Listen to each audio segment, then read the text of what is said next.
Well, howdy there, Internet people. It's Belle again. So today, we're going to talk about Biden's last push for Ukraine.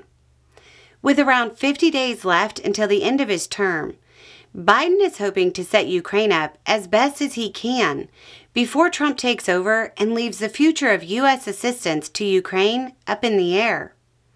According to outgoing National Security Advisor Jake Sullivan, Biden ordered a massive flood of military aid to be delivered to Ukraine before the end of his term.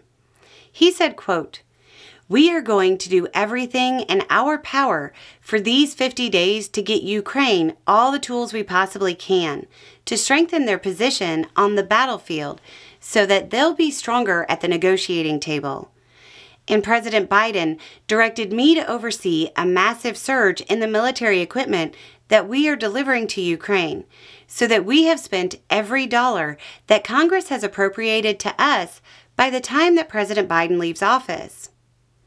When news broke a couple of weeks ago that Biden had authorized a $275 million drawdown on U.S. stocks to supply Ukraine, it was widely expected that Biden would surge aid there in the closing days of his administration. But the reported scope of the effort is a bit of a surprise. If he's able to pull off delivery of the entirety of the appropriated amount, it'll be quite the feat. The drawdown was for pretty normal stuff: HIMARS ammo, 155 and 105 shells, TOW and javelins, and so on. Then there was the CBRN protective equipment. CBRN stands for chemical, biological, radiological, and nuclear. There was some of that in the drawdown, and that might have been the source of bizarre claims that started circulating on social media. Claims that Sullivan put to bed. Follow me on this one to get the backstory. After the breakup of the Soviet Union back in 1991, Ukraine was briefly the world's third largest nuclear power. In 1994, it gave up those weapons in exchange for assurances from the U.S. and Russia. The current situation lets you know how valuable those assurances were.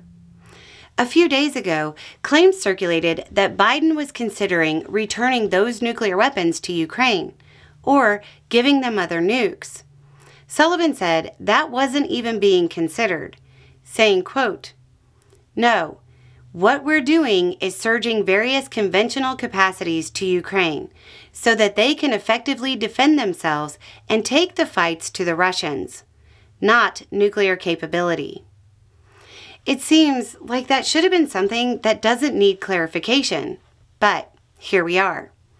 The CBRN equipment being provided is absolutely not nukes. It's more along the lines of gas masks and stuff like that. So over the next 6 or 7 weeks, there will be a massive effort to speed aid to Ukraine. But none of it will be something that registers on a Geiger counter. Anyway, it's just a thought. Y'all have a good day.